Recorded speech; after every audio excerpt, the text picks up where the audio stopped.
satuyang talakayan, magsitidog muna ang gabos para sa satuyang pangadji. Dani ka, panginutan mo ang satuyang pangadji.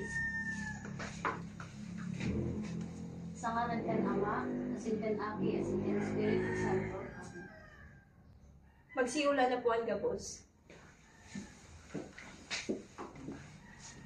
Marhay na aga mga igin. Marhay na aga man po, teacher. Kumusta ka mo, Juan Aldo? Ayos na mo, teacher. Row 1, si isa yung absent sa inyong linya. Mayo man po, teacher. Row 2 as in row 3. Mayo man po, teacher. Marhay mga igin. Diri po magpara-absent sa klase ako po. Opo, teacher. Uno po nga ni ang satuyang pig-adalan ka sa hapon. Ma'am, tungkol po sa mga trabaho sa kaiba pangkabuhayan sa satuyang komunidad. Mahusay. Ano po nga ni ang manlain-lain na trabaho sa satuyang komunidad? Lauren, pakisibag po.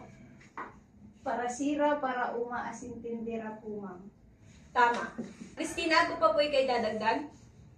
Panday po, ma'am, maestra, asin pulis. Tama. Mahusay mga igin. Kuhan isin na ninyo ang manlain-lain na trabaho asin pangkabuhayan sa satuyang komunidad. Bago kita magpuon sa satuyang bagong leksyon, magkakaagko muna kita ng aktibidad na inaapod na picture description. Agko ko kaninyo ipapabayad ng mga retrato asin sasabihin ninyo kung ano ang nasa retrato asin sari ito ginagamit. Naiintindihan po ba mga igin? Opo, teacher. Ano ang nasa retrato? Tubig. Tama. Sari po ginagamit ang tubig. Sa pagkaligos, pag-inom, asin paglaba po.